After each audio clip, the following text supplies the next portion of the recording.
Well, now we got 6. The last comment is, this is going to be, this is awkward because we're going to engage in a strategic review with a new president.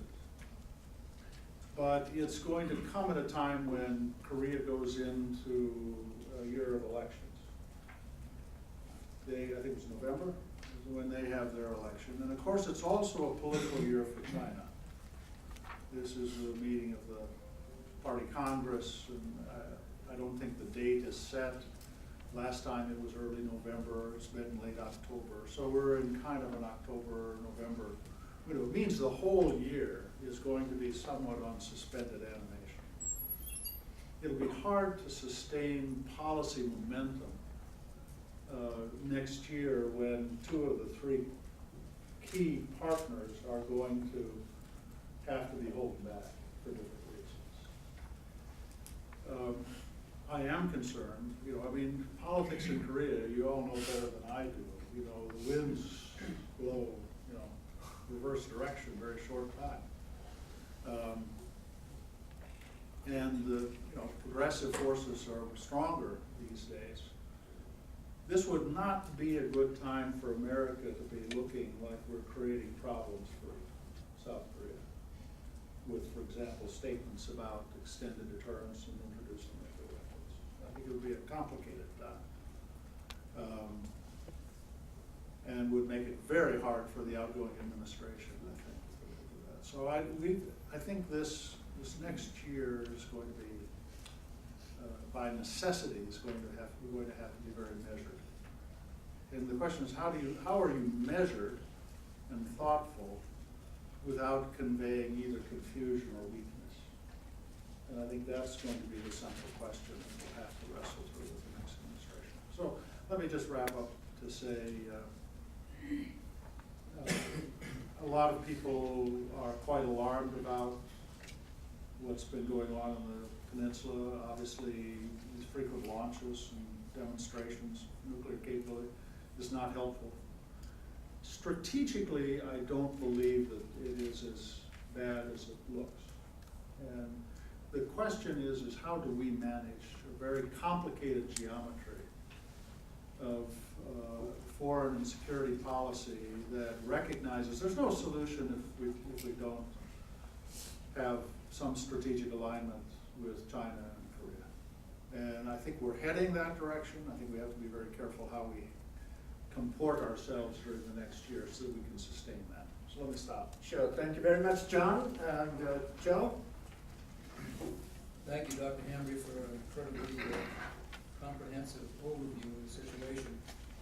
I detected, however, as I listened to your points, a fundamental paradox in the situation. You pointed out how strategic and significant the pivot has been historically, and that you predict that it will continue under subsequent administrations. So we've told the world, we've told Asia, we've told our own people that our main focus, our primary focus internationally must be Asia. But yet, you then describe, quite accurately, I believe, a sentiment growing in South Korea that they cannot rely on the U.S. policy of extended deterrence. We're also seeing sentiments like that, not quite as pronounced yet, in Japan. And then in recent weeks, we have the Philippines, a treaty ally, pulling away, saying they're going to shift their cards and their bets to China instead of the U.S. Now, some of that is just a function of this guy's erratic personality, so we don't know how serious and fundamental it is. But overall, there's a sense of disquiet in the region among very important allies and friends of the U.S. that we may not be the most reliable ally. The question is whether that's a function simply of the policies of the last administration or maybe even the last 2 administrations, and whether the new administration, whatever it is, can turn that sense, that perspective around. So it's a dilemma that you've put forward for us, and I shudder to think how it will be addressed in the new administration. You probably have some insights on that as well. Do you want me to respond to it? That's right. Well, Joe, you have, I think, rightly captured as you say, the simple paradox of this period we're in. Yes, Asia is our most important strategic focus now, and there is great questioning around the world about our reliability as a partner. And part of that, I think, stems from the understandable conclusion countries would draw when we draw a red line in Syria and we don't back it up. And there's a question of what does that mean? We did the same thing, and the Bush administration did the same thing when we said to Georgia, it's not when, but it's not if, but when you get into NATO, and then they get invaded, we do nothing. You know, so there's a lot of questioning. What will America really fight for? Now, I tell my Korean friends, it's different with Korea. It's different with Korea. I have a Korean godson. I know, I've got 5 friends that have adopted Korean kids. I mean, we have a very different relationship with Korea. And if Kim Jong-un did something really wacky, you know, and dangerous, I promise you, within 3 days, we'll have 1,000 airplanes on the way over to Korea. I just know that. I'm not concerned about that. I am concerned about the image we're conveying through our diplomacy about our steadiness. And that's partly because it's so complicated when you're the only global superpower and you have to deal with regional superpowers. They have to integrate one problem at a time. We have to integrate 7 simultaneously. So it's a much more complicated environment. But, you know, I think our basic trajectory, now I will say this election's cost me pause, because we've had large percentages of both Republicans and Democrats who have expressed disinterest in the orthodoxy of our foreign policy. But I still think that a strategic assessment would put Asia at the top. And then we have to find sensible ways where we can convince our allies that we're still reliable. I think there are some ways to do that without necessarily putting nuclear weapons on the ground in South Korea. I think that would probably really be a difficult problem for the Chinese if we were to do that. But this is again why the Chinese made such a colossal mistake on that. And I think we ought to be doing a much better job of explaining why they're wrong. I mean, rather than just saying, you know, they are flat out wrong, and we ought to call them. And so I think we could engage in a foreign policy that could reconcile them. But I realize it would be tough. Thank you. Larry? Thanks, Sanju. First, a couple of comments in response to Dr. Humry's very cogent points, which I think raise a lot of food for thought for all of us. On the U.S. security guarantee to South Korea, it seems to me that one of the reasons that this has come up has been a big, what I would call public, if you want to use the word propaganda or public statement mistakes that the United States has been making ever since we announced in March 2013 the conclusion with South Korea of a counter-provocation agreement.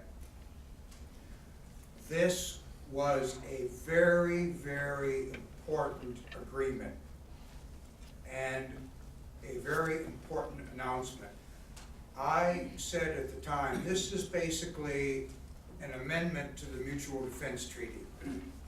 Basically telling the North Koreans that provocations such as those of 2010 would now be met with military retaliation. First by South Korea, but backed up immediately by American military power. What has bothered me ever since has been, especially from the Obama administration, but to some degree also from the ROK government, the relatively silence about this agreement. Whenever I see our high-level meetings, I never see statements reaffirming this or warning the North Koreans that we mean what we say in this agreement. This relative silence about it, I think, will, if it is not already, raising in the minds of the North Koreans the thought that we might be able to get away with a repeat of 2010 in the near future.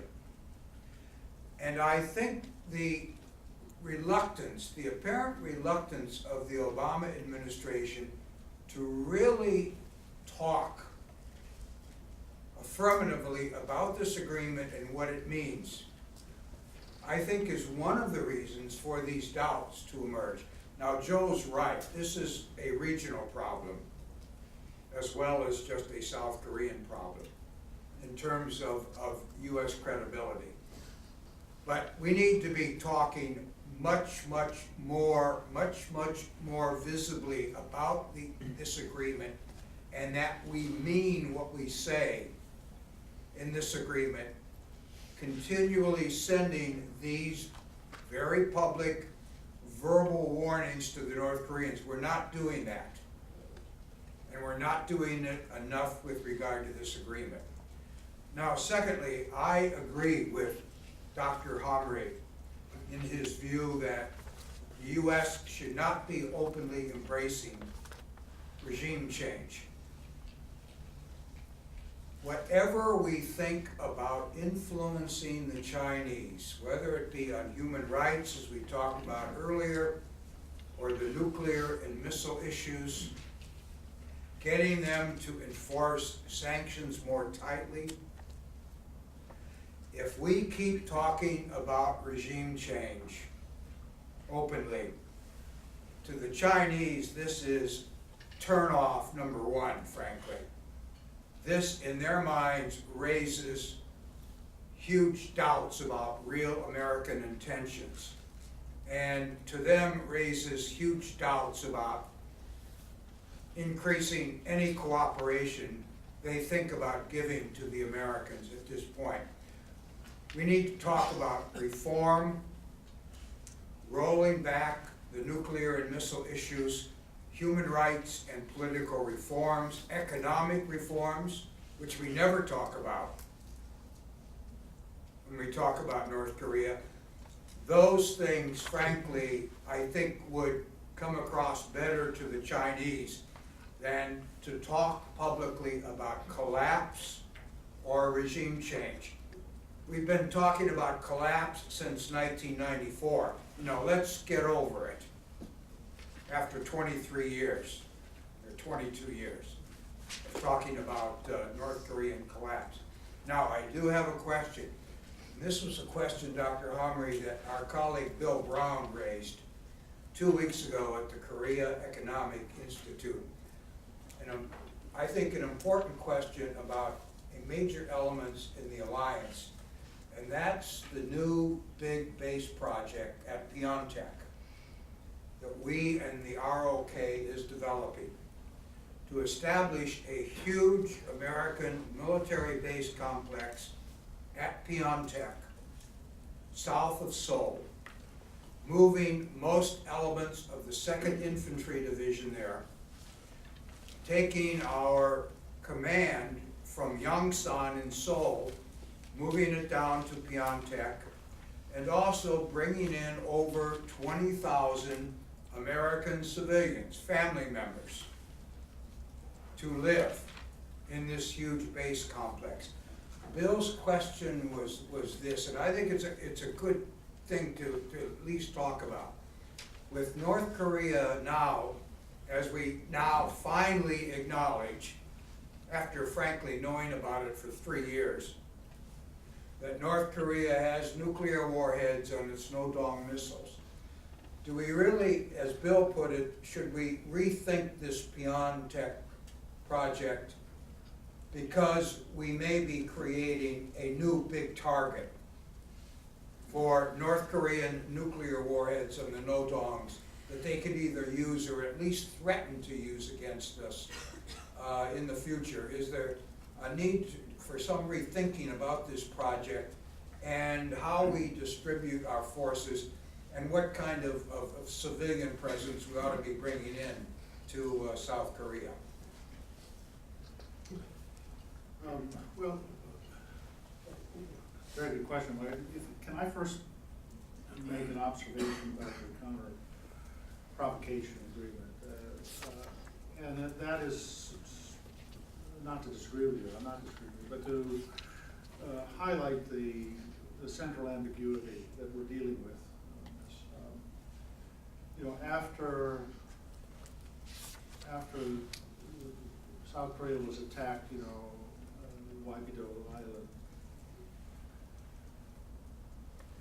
the ministry really adopted a very, very explicit new policy of immediate retaliation. You are under orders to retaliate, and you're under orders to escalate one echelon. So if you're attacked by a company level unit, you are under obligations to directly retaliate to the company and to go to the battalion over. If it's an artillery brigade, you are in obligation to go over that to their divisional headquarters. I mean, there was a very explicit direction for retaliation, and I think it had an impact. You know, personally, I thought it was the right thing to do. We were nervous about this. We, the U.S. government, were nervous about this because it does indeed pull us in. And so the effort to have this counter-provocation agreement was an effort to create a deliberative